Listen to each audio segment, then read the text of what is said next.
Hi and welcome to the Geek Legion of Doom. This is the superhero movie review, and we have a look at Man of Steel today. And we've just come back from watch at the cinema, day of release here in the UK, and this will be a non-spoiler review for the most part, but we not to give you any minor plot details away. So in case you're unaware, Matt, we'll go brief summary of the plot without any spoilers. Superman does his thing, gets born, comes to Earth, saves lots of people. It's essentially a retelling of the Superman mythos, obviously from the sort of creative mind behind the 300 and Sucker Punch films, along with Christopher Nolan in the background as well. And it starts off really, you see quite a lot of Krypton in this film, I have to say, probably more than you've ever seen before. And I got a definite Star Wars prequel vibe from it. Yeah, right. Yeah. I have to say. It was good. I liked it. I quite liked it. It did remind me of Star Wars, to be honest with you. Yeah, big time. Not necessarily that's necessarily to its detriment, but it's a very like CGI background and everything like that. Lots of CGI sort of creatures and things like that. You know, I found it's visually very interesting, but it reminded me of the Star Wars prequels. Yeah, they had that nice opening vista with the animals and stuff like that, which was very much kind of, like the opening vistas that they do have in Star Wars, especially the CGI redos of the Star Wars series. Yeah, so that was quite good. Give you a little bit of an insight into Krypton. Yeah, I mean, it was nice because you don't really see it's not all like the sort of crystalline like we've seen before, which I never thought was a particularly. Oh, it was very organic, wasn't it? Yeah, so I did quite like it, and obviously we sort of see we in Superman. It's just not really a spoiler because it happens right at the beginning of the film. So he's the first natural birth in Krypton for centuries, we're told. So even on Krypton, he's kind of different to the rest of the citizens, which I thought was quite interesting. And apparently in this version, all the sort of Kryptonians are basically sort of genetically engineered to be a certain... like insects, aren't they? They're like workers. Yeah. Soldiers and leaders. Whilst he's a natural birth, so he can be whatever. He has no fate. Yeah. So which is quite good. And obviously you've got Russell Crowe playing Jor-El, obviously. He was awesome. I really liked him. I thought that he come across as taking the role incredibly seriously, which he does take every role incredibly seriously. But I always just assume I saw him in, and he does a bit of ass kicking as well. Which is good. He's very different from the Marlon Brando interpretation, I have to say. Yeah. So yeah, he has to kick a bit of ass on his own accord, and basically he has a cool suit as well. Yeah, all the Kryptonian fashions are very much like an armoured, sort of very grandiose, royal-looking society. And it's the last days of Krypton. We're told that Krypton is coming to basically the end because they've basically devastated the sort of natural resources. And it's the same. It's the same as the original story. Pretty much, yeah. But interestingly, here Zod is introduced fairly early as well, and he's kind of the military leader, and he kind of wants to have a coup and overtake the sort of the council and stuff, and of course he's kicked out and sent to the Phantom Zone, but not before he sort of tries to attack Jor-El, who manages to send obviously his little baby off into the stars before the planet is destroyed. And I found Zod very likeable at that point, and actually, I could empathise with him. I guess he has got a degree of a sympathy because he has got, to a degree, his world's interests at heart. He's not a completely selfish villain. No, he's got all of the world's interests. But it's at the detriment to everything else. That's what we'll sort of come on to later on. And then we sort of see the first sort of really half of this film is kind of once he's on Earth, we sort of see Superman as an adult and basically sort of just wandering the Earth, kind of as a sort of anonymous worker, helping out people where he can. And sort of once he's done that, he sort of disappears. It's a bit like Kung Fu. Very much. That's exactly what I thought. Yeah. And we see sort of flashbacks when he's younger, and then we sort of see Kevin Costner and is it Diane Lane? I think it is, who played Ma and Pa Kent. I've got to say, I really like the Kevin Costner parts. Yeah. I really liked... I like Kevin Costner anyway. I thought that had to me, he had the best emotional resonance in that film with the scenes between the young Clark Kent, actually, and Jonathan Kent, played by Kevin Costner. To me, they were probably the most, the best emotional depth there in the whole film. And then obviously at some point, Zod sort of turns up with his sort of soldiers escaping from the Phantom Dome after Krypton's been killed, and essentially kind of want to take over the Earth. Originally, they kind of want to get revenge on Kal-El because obviously, he feels betrayed by, Zod feels betrayed by Jor-El. But it ends up that obviously Zod kind of wants Earth for himself at the end of the day, and Superman or Kal-El, Clark Kent, whatever, sort of basically comes forward to the sort of American people and said, who initially sort of, really afraid of him, really, but sort of said, look, I'll surrender, and of course Zod's got other things. Oh, yeah, plot spoilers. I won't go too much. Yeah, I won't go too much, but it's in the, it's in the trailer, so it's not too bad. And then obviously you got a big massive fight. Obviously, we know at the end of the film. Obviously, you've got Lois Lane who's there, who kind of finds out about Clark Kent relatively early Amy on. Adams, really good actually. I liked her. Yeah, I thought she was great. I have a problem with some of the things she does in it, but I thought she was an actual. She was quite good. First of all, what did you like about this film?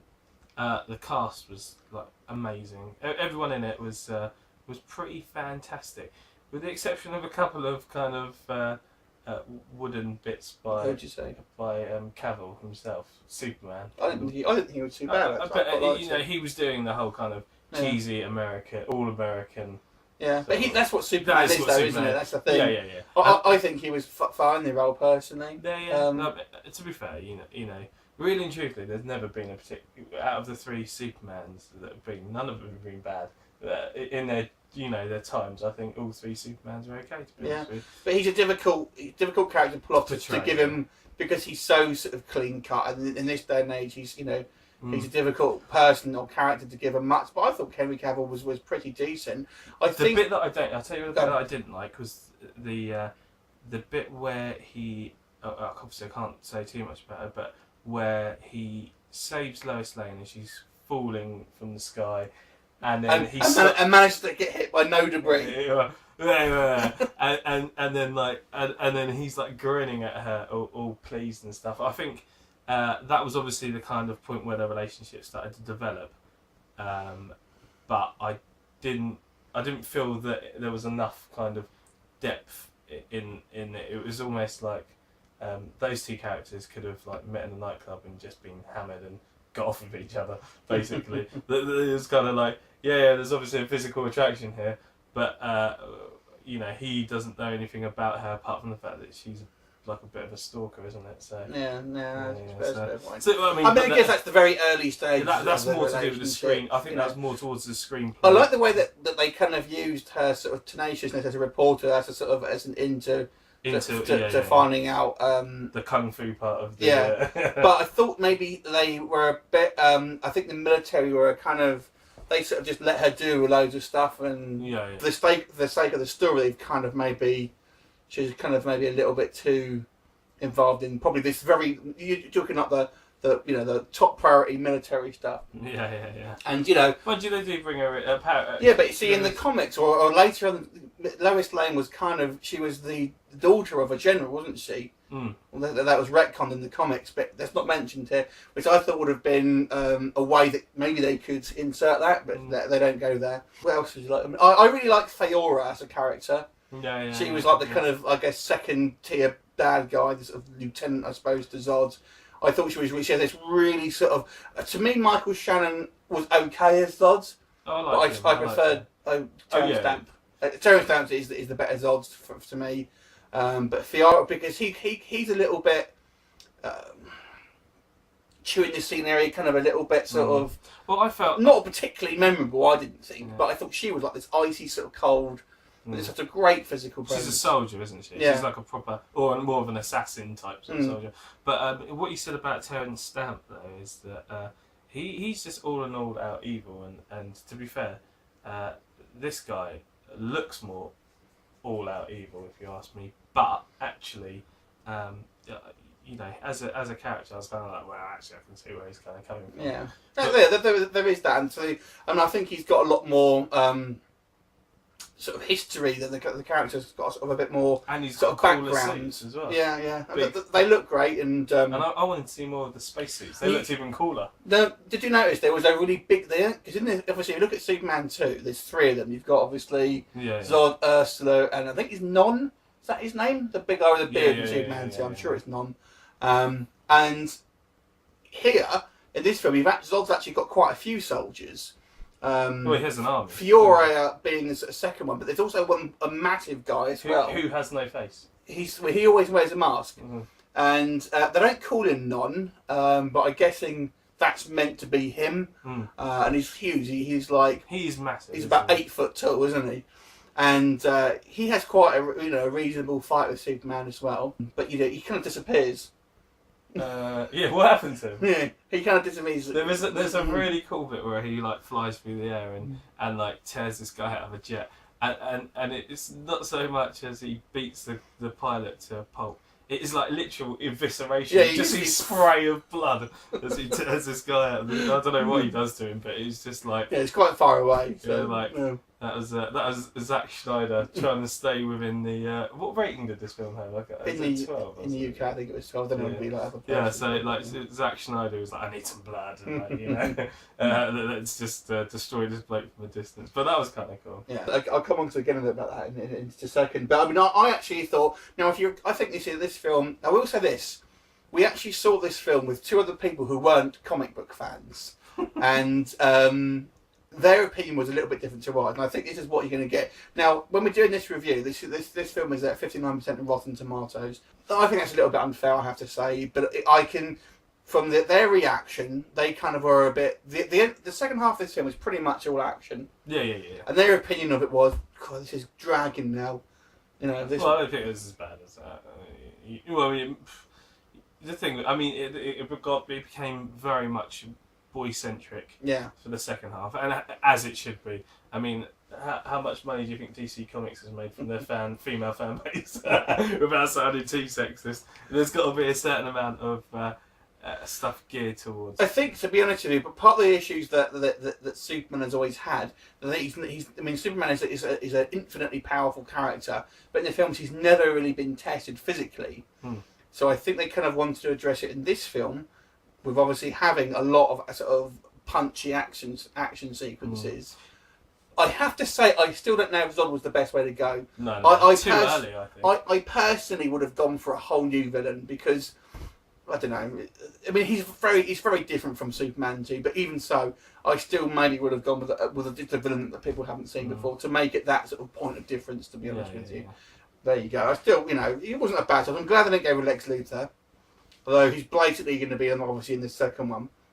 I don't know Lex Luthor is this sort of seminal bad guy, but I personally am not a huge fan. Do you know what though? But this is a good, because obviously Lex Luthor's very much like a patriot of Earth, isn't he? So and a protect. He thinks of himself as being, apart from obviously like a bit of a supervillain, as a protector of the planet. And now they've had this massive alien invasion. I think the next film will lead on to Lex Luthor. Yeah, I mean, it's an obvious. You're going to have Lex Luthor. You won't have a punchy villain, I don't think, in the second film of this. Which kind of annoys me a little bit because I really wanted to see. I like to see Superman get into it with Doomsday. Yeah. Totally. I think what you'll probably see. I mean, I also wondered if they had maybe mentioned I forget, Kal-El, Superman's cousin, who ends up being Supergirl in the on Krypton. I wonder if they were going to mention that. They don't. Just to be a perv. No, but I thought they're just a name drop. I thought they might. Did you see? They do mention Lana Lang though. Yeah. Did you? She was on the bus, isn't she? Yeah, she's one of the dark. Only when she's a kid. Yeah. And Pete Ross as well, who actually has a bit more of a bigger role. But there's what was it else? There was another section of it where the Gotham Batman tie. I didn't notice that. There's a Wayne Industries satellites where they're was it the towards the end? Yeah. Okay. I totally didn't clock that. Yeah. So I probably wouldn't identify unless I had read about it before. But it's not worth. There's no other real sort of world building in regards to a sort of DC cinematic universe apart from that. But we'll see. I mean, as far as I guess they're seeing how this film does, and sort of financially to see whether they're going to do that like Marvel. Mm. I mean, I would say the Avengers is probably the nearest film Yeah. that this is like, to be honest, and in regards to a film. But you know what? Actually, it reminded me kind of. It reminded me of Transformers, actually. Yeah. Transformers: Dark of the Moon. Yeah. Kind of like a cross between that and Iron Man 3. Really? Yeah, it just, but not so much because of what happened in it, but like almost the pace of the film. With Iron Man 3, I felt. I don't know if I'd agree. You might not have done, but it's just the kind of 1 minute something's happening, the next minute it's like the kind of jumping of scenes. I hate it. It's almost like this is the one thing that my complaint of this film is. It's like the film I didn't feel flowed well enough. I mean, it had some amazing set pieces and sequences on their own were brilliant, but there's a point where like he's doing one thing and then suddenly they try and take it to another part, but it's kind of like the flow just felt a little bit out of joint for me. I did enjoy it, but and I'm sure I couldn't have done anywhere near as good a job if I was on the cutting floor or whatever for that film. But I just think that it felt like Schneider had put together this massive like epic of a film, and then somebody's come along and go, damn, we've got too much like footage here. No, we're going to try and have to use all this stuff to make like a great film, and then got a bit pissed off towards the end. Let me ask you a question. If you split the film into first and second half, which would you prefer? Oh well, I can't do that really because I love the beginning on Krypton, and I quite liked, and I like the kung fu bit. So that goes about. And he says kung fu, but he doesn't mean he's doing not kung fu. But the bit which is where he's roaming the earth like Kung Fu. Kung Fu, the David Carradine role, and then I liked the bit with the Kents and stuff like that. I wish they'd kind of, do you know? I think the original Superman did the Clark Kent bits, early Clark Kent bits a bit better. No, I don't know. I think Kevin Costner was great in that bit, but I just think I needed more of it. Does that make sense? He's not in it all that much, to be fair. Kevin Costner is probably more of a cameo. Oh yeah. Whilst Russell Crowe is probably a bit more of a. He actually has a bit more screen time than I thought he would have. Actually. Yeah, I was glad. I was really happy with that. So, it's like I've been watching the last few years of Russell Crowe, and I always sit there and think, God, he's made a dubious choice with this film. And then I watch the film and I go, actually, this was pretty good. I mean, as miserable as I admit, I watched that film and I really enjoyed watching Russell Crowe in that movie. In fact, I enjoyed that film. That's one depressing movie. but yeah, Russell Crowe, he that guy's king. I liked him in it. Yeah. Change the subject slightly. I mean, one thing I want to address, without trying to go too spoilery, there's the body count in this has got to be in the hundreds of thousands, which is kind of was never really acknowledged. No. Do you know what I mean? I mean, it was just like, obviously you've seen it. There's obviously a massive fight in the city of Metropolis and one in Smallville, and these guys are sort of crashing through skyscrapers and stuff, and there's got to be people in these. They don't really have. There wasn't like a big evacuation or anything like that. And the only people that survived in the whole city were the people in the planet, I think. Yeah, and there's got to be probably maybe a million. There was like there's tons of thousands getting killed, and we never really see. We see Superman save one soldier. Yeah. Am I right in saying that? One soldier. I mean, I know he can't be everywhere and do everything, but to me, that wasn't really acknowledged. And there's even a point where he sort of ends up having a snog of Lois Lane, where there's like all these people are going to be in agony and like trapped under rubble and stuff like that. But he's got he's snogging Lois Lane and things like that. He is the man of steel. And he was solid right at that point. And the other thing I want to, and I won't say what it is, but there's something in the film that he does at the very end of the film, or very near the end of the film, which is kind of against character. And I read this before I actually saw it, so I knew it was coming. that he did, which is very what Superman doesn't do. Do you know what I'm talking about? No? I don't know. Was he But you can't say, because you can't spoil it, but he does something which is... jacking off in the playground? Well, anyway, if you see the film, and it's right pretty much towards the end of the film, he does something which Superman doesn't really tend to do, which I thought was interesting for the first film in this franchise. Now, obviously, that is a bit cryptic, and he doesn't even know what I'm talking about. Yeah. So... Yeah, of course. That is mental. So, that is insane, in fact. Yeah, which is not what Superman does. Yeah. And I can understand, I mean, apart from maybe Doomsday in the comics, I can't really think of anyone else. Well, I've just given it away now, haven't I? Yeah. We'll just carry on. People weren't there. Anyway, so, so that is going to be, I think, maybe an issue where comic fans may have a small issue with it. But who cares, frankly? Yeah, I mean, it's kind of badass. I don't really mind. And I think it gives a bit of... it will hopefully develop into a bit more depth of character. Yeah. Because the one thing... there was a few bits where you thought to yourself, well, hang on, this has happened to you, this has happened to you, this has happened to you. I expect to see a little bit more of the darkness, and obviously then Superman coming kind of out of that kind of darkness. What do you think of the tone of the film? It was good. Like I said to you, it felt like Christopher Nolan had directed all the bits which were like the talky sections, and clearly his input was massive in those bits. And then all the fight sequences were total Schneider, greatness. I could have done with a few more slow-mo.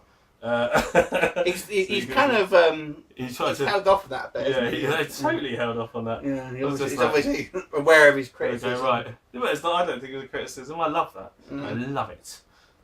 Give me a bit of rock music and a slow motion sequence, especially Zack Snyder. He does that. That's absolutely. Maybe if he's directing a sequel or whatever. I don't know if he's been contracted. I've not read anything about it, but. Maybe he will do that. Maybe. I mean, as far as I know, he has been contracted for the second one, and possibly, and I think Justice League as well. Oh, good. I'm looking forward to Justice. I was looking forward to Justice League more than I was looking forward to this film until I saw the trailer for this film. Do you know what? And if you want to talk about good editing and flow of film. The trailer is amazing for the last trailer. Yeah, the last trailer. I was kind of not that really interested till I saw that trailer. I'm not really sucked in by trailers, but damn, that trailer's good. I mean, I think you will get a bit more of that if you're a comic fan. I have to say, as I say, this is kind of like getting hammered in some reviews, and I think maybe that, as I said, I think they're being a little bit harsh. It's not a perfect film. I think there are things that it could have done better. I do think it was better than Iron Man 3 by a long way. Yeah, I enjoyed it. I think it's got more of a it has got more of a sort of a blockbuster feel to it, I would say, than Iron Man 3. Yeah, Iron Man felt a bit cheap. I liked Iron Man 3. Yeah, but, I did like it, but it just wasn't as good as the previous movies, in my opinion. I know you weren't a big fan of number 2, were you? No. So I kind of like that. That was fine by me. So anyway, what would you give it out of 10 then? Actually, before we go on that, as I say, we went with a couple of non-comic fans, and they give it sort of 6.5 out of 10. Yeah, but I think that was more because they thought Henry Cavill was fit. Yeah, so they're all women. So. Yeah. Which doesn't really count. You can't give extra points because a dude's got a six-pack and like pecs and shit. That's of course you're giving me extra points. Well, they were kind of, they thought it went on a bit long, kind of they got a bit sort of confused with the action and stuff like that. But. It's because they were staring at Cavill's ass the whole time. It's like if they'd been actually paying attention to the movie, then it would have been fine. So, what would you give it? I'd give Cavill's. No. What would you give? Do you know what? It's difficult. I kind of loved it, and it in so many ways, but just kind of. For a piece of entertainment, I'm going to give it an 8.5 out of 10 because I enjoyed it as a piece. I want to watch it again. I can recognise a couple of issues that it has, but overall, if you're a kind of a geek, this is going to be an 8.5. I would say. If you're kind of just not really interested, you're just watching it for a film, then probably a bit less. yeah, I don't think you'll get anything out of it well, I think you will get something out of it because it's a Zack Snyder movie directed. So you're gonna have like. If you're watching it for an action film or a sci-fi film, I think you maybe find it not quite as good. Do you know what? And before I do score it, that's something we didn't really touch on. Is like the quality of the sci-fi in this is brilliant. I mean, as a science fiction film, I think it's great. And I think it's in a way, it's actually more of it's a science fiction It's more film. like Starman, like you know, like that kind of crazy. Starman who kicks ass. Yeah, it's like David Bowie on steroids. It's more like an alien film than a superhero film. It's definitely a proper science fiction film, and that was the bit which I got out of it. I mean, for example, I just want to say this is if you look at the creatures on Krypton, where, you know, like the four-winged flying beastie thing. Russell Crowe's like trusty steed, and then you can look at like the vehicles and stuff. They've got very much like similar, like I think the spaceship that, or like the scout ship they fly around has got like four wings on the back, which kind of mirrors that, as well as like all the spaceships have got like a bug. I love their armour as well. And the armour, I was going to say about that as well, is very much like alien-esque. What's the artist? You're talking about Geiger. Geiger, yeah. Sorry, yeah. You know what I mean? I was actually the CGI sometimes was a bit. Yeah, I know. Yeah, was a bit CGI, especially if I give you one small example where we see like the X-ray and they're looking for the hands. Yeah. That looks like relatively. I thought that looked quite cheap CGI. Yeah. The thing, you know, you're talking about the big Norn dude or whatever his name is, Non. Yeah. He looks like a big rubber CGI thing at some points, but he's kind of fucking cool, so that's fine. But as a science fiction movie, quality, you know, we don't get like really great science fiction, often, unless it's a zombie movie or something, or it's got After Earth, or it's got Will Smith in it. Yeah, I don't mind. You know, that's fine. That's cool. At least somebody's doing science fiction. So, but this is clearly you know, somebody's love letter to a science fiction film. So that's cool. And for as a science fiction movie, I'll give it an 8 out of 5. 8 out of 5. 8.5 out of 10. There you go. So 8.5 out of 10. Then there it is. Yeah. Oh, and peeps, what did you think of it? Sorry if it got a little bit too spoiler than I would have liked there. So hopefully you've already seen it if you watched it. If you're watching this review, leave us a comment. And did you think it compare? How do you compare to the original Superman film? We won't talk about Superman Returns. How does it compare to, say, Superman 2? I suppose it's the film which is most comparable to. There you go. So 8.5. Leave us a comment. I look forward to seeing you next time. Bye for now.